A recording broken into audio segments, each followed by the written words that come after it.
If I could go back in time and start my Muay Thai career all over again, what would I have done differently to give me an even bigger head start in my training? Today, I'm going to be giving you 5 different tips that, especially if you're a new student to the art of Muay Thai or any combat sports, these 5 tips are going to really help you get a huge head start and also help you in your training and fight journey. Like always, make sure to share, like, and comment under the video if you have any questions.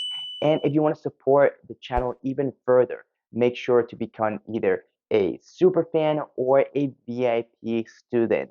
You get access to amazing perks like live streams weekly with myself, podcast episodes, and being able to choose the topics on video contents that I do here on our YouTube channel.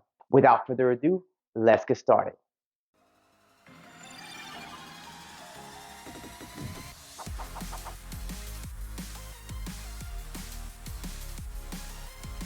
If I could go back in time and start over my Muay Thai career, my Muay Thai journey, the first thing that I will keep in mind is staying hydrated and making sure that I have all my electrolytes in my body. And I'm gonna elaborate on this.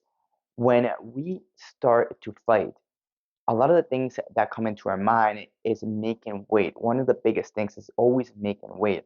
And what can happen is that we're always so focused on our weight and maybe dehydrating ourselves, maybe not fueling ourselves enough that we are now performing less than we can in our training sessions as opposed to being completely fueled up, nice and strong to give the best quality for each of our training sessions. And that happened to me for a few years where I was dehydrated, where I wasn't eating as I was supposed to because I was too worried about gaining weight. I was too worried about not making weight. Even if I didn't have a fight, I wanted to always be at a low weight. Now, of course, we still want to eat good. You do not want to be eating junk food, snacks, all these things. Don't do that, right? You already know if you're doing the wrong thing. But if you are, for example, training really hard and then losing tons and tons of water and salts and electrolytes, and then you don't drink enough water, electrolytes back into your body, you don't get protein back into your body, you don't eat enough because you don't want to go up in weight. Well, now you're going to be so tired, you're going to be foggy, your brain's not going to be focused, right? And if you feel and you know you're that person, please, please, please do yourself a favor, not just for your fighting career, but also for your health.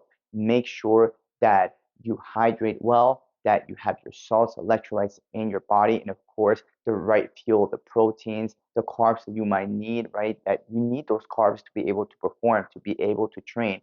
Focus more on the results and the performance and focus of your training as opposed to the weight cutting. Tip number 2 that I would change is I would have ran a lot less and sprinted a lot more. When I was first starting to train, I would run so much. And it is a type of myth where, like, yeah, you have to put in that road work. And yes, for sure. But if you're running like 40, 60 miles a week, it's probably not going to do much for you after a certain uh, amount of distance, and it might even hurt you because, well, you're not a runner and you're not training to run. You're just running to get a little bit more cardio. Your cardio really is going to come in when you do your sparring sessions, how hard you hit the bag, right? If you're going out running, you're coming back and hitting the bag weak and with wrong form, wrong technique, and just being lazy on the heavy bag, well, that's exactly what's going to happen in your fights. That's the way you're going to hit in your fights, right? And you're going to get injured a lot more because, well, your body's too tired. Now, remember, we're only fighting 3 minutes or 2 minutes, depending if you're an amateur or depending on the rules. You're fighting 3 minute rounds, 2 minute rounds. So do some things that you might be sprinting or doing something for 3 minutes or 4 minutes max, right? Sometimes you might even double up to maybe like 6 minutes, but don't do more than that. And you can take breaks, just like you take a minute break. You can take breaks. I'm not saying not to run. Road work is extremely important, and I still recommend to do your road work throughout the week. But if you're doing, again, like 60 miles, 40 miles every single day, well, now, or every single week, I'm sorry, well, now you're taking away from your training, from your skill work, and you are actually hurting your body a little bit more because, well, now it's too much stress on the body. I had multiple fractures, stress fractures from running on my feet. I tore my ACL. All these things that should have never really happened if I would not be running, again, 60 to 80 miles every single week, right? That I would have gotten more from sprinting and strength conditioning throughout my beginning days and also even now. Which brings me to tip number 3, adding strength conditioning and flexibility earlier on. Now, when it comes to strength conditioning, my personal opinion is that at least for the first year or so, I want you to focus more on skill work of the art of the techniques than strength conditioning. Strength conditioning is that 10%. Your skill work and techniques, your balance, distance, timing is the 90% of your skills of what's going to give you the results in a fight.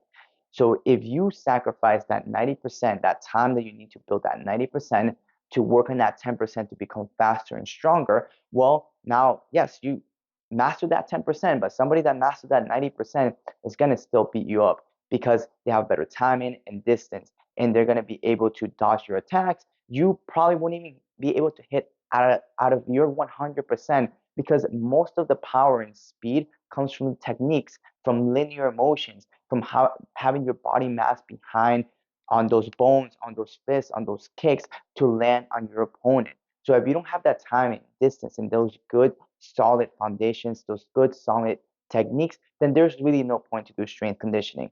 So now that you have that strength conditioning, that technique work, then you can add the strength conditioning. So first build the techniques. Now add the strength conditioning. The strength conditioning for me is extremely important because it doesn't when I think of strength conditioning, it's not just about the actual explosiveness, it's more about being able to connect my body and being able to really get that full range of motion. So do full range of motion types of exercises to help you with a little bit of therapy, with a little bit of healing and making those joints stronger. You're only as strong as your weakest point. So if you're able to make your weakest points through strength conditioning and through mobility stronger, you're going to be able to hit a lot harder. Now, of course, you can use the strength conditioning to help you with your explosiveness, with your speed, all these things, right? But do not just use it for that reason. Make sure that you use it for everything, for the strength conditioning as far as like power, speed, but also for the mobility and to help you sometimes even just align your body, right? If you are doing full range of motion, for example, and you see that one knee is bending one leg one side, and then when you're doing a squat or something like that and things are not even, well, that is the time to use that to help you build these muscles and build the strength at those points to help you have a more aligned body. Tip number 4, I would listen to my body a lot more when it comes to injury and injury prevention. When we have a little bit of pain, it's okay, but too much pain is not okay, especially if you're overtraining. Now, overtraining is a huge, huge topic, but for the most part, you know when you're being lazy and you know when something is not working right. Sometimes you might be, for example, on the heavy bag doing kicks, you're doing consecutive kicks, kicks, kicks, kicks, and then maybe you pull the muscle.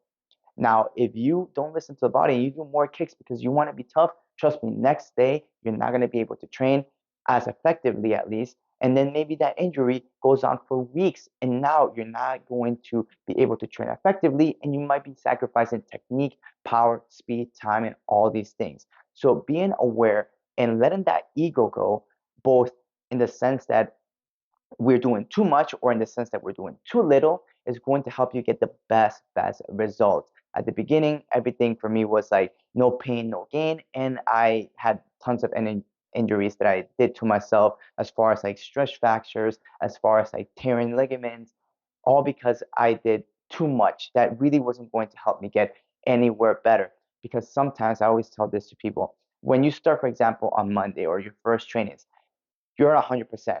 Tuesday, you're not. You're at 80%, 90%. Then next day, you're 70%. Next day, you're 50%. You need to find some time to recover. And if you keep that up, next time you're going to be starting your Monday at 50%, and it might feel like 100%.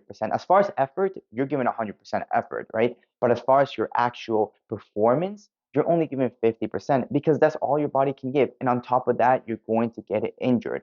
So making sure that you listen to your body, not to get lazy, of course, but to really get those optimum results, to make sure that you're performing at 100% as best as possible, as close as possible. Every single training session is going to help you become better and better throughout the long run. Remember, it's not a sprint, it's a marathon. Do not try to get results so fast. It's a marathon. Take care of your body, take care of your mind. It's going to really help you get those results, especially in the future. And tip number 5, focus on experience versus winning at the beginning. And I know it might be tough. We want to win everything. And of course, I'm not saying not to fight to win. I always fight to win, and you should be fighting to win every single time you go out there to perform. Just don't be so hard on yourself. If you lose one fight, two fights, it doesn't matter, especially at the beginning. Just get experience, all right? You don't know all the styles. You don't know how everybody fights, right? Some styles, some fighters, some body types might give you more trouble than others. And that's going to help you grow as a fighter. It's going to give you more experience. So just don't be so hard on yourself when it comes to winning or losing. I know that I was very, very hard on myself at the beginning, and sometimes that extra pause might stop you from making sure that you get better and better every single time. Of course, again, I'm not saying not to focus on winning. Definitely fight to win. Give it you 100%. But whatever happens, if you win, stay humble, go back to work. If you lose, stay humble, go back to work. That's pretty much it, right? Like, forget about the win or loss. If you won, see what you learned from that win. If you lost, see what you learned from that loss, and then get back to work as quickly as possible. And when I mean back to work as quickly as possible, I'm not saying be at the gym right away next day, like hit and pass, all that stuff. There's many ways that you can train, as simply as watching fights, as simply as doing your recovery work, right? After that, after a fight, sometimes we get lazy. We start eating junk food because we just cut weight, or we're trying to celebrate all this stuff, right? And then all of a sudden we are heavier, or we're not performing as well at the gym. Our injuries didn't heal correctly because we didn't pay attention to them, right? So when it comes to coming back to work, it is not just like, again, going to running and sprinting and strength conditioning. No, no, come back to work to heal the body, to learn from the mistakes, to learn from what you did correctly, and then build on that work.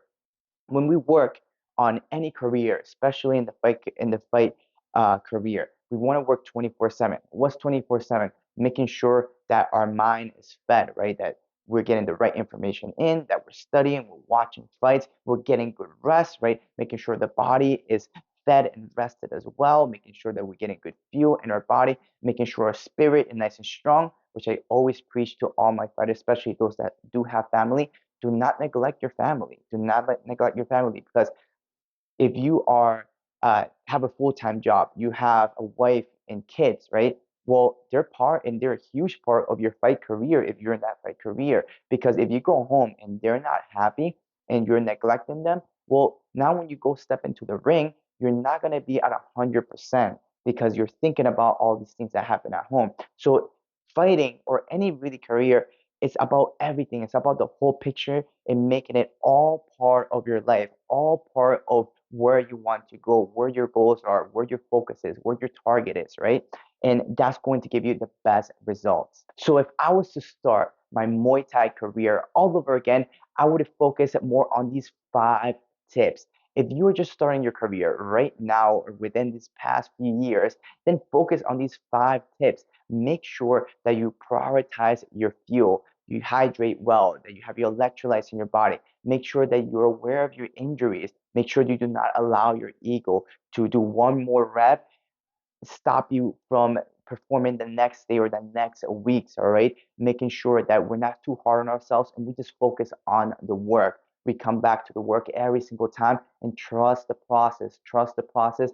That's what's going to give you the biggest results over time. Again, it's not a sprint, but a marathon. Remember to share like, and subscribe to the channel. It really helps the YouTube algorithm recognize the video and share it to other people just like you that are looking for help in their Muay Thai career. If you'd like to support the channel even further, make sure to become either a super fan or a VIP student for amazing access to amazing perks like access to myself, weekly live streams where you can ask me any questions for your training. I'm going to be able to help you customize a training for you, as well as podcast episodes, and also being able to dictate where our channel goes, where our content goes. You'll be able to tell me what type of content you'd like to see here on the YouTube channel, and I'll make it for you guys.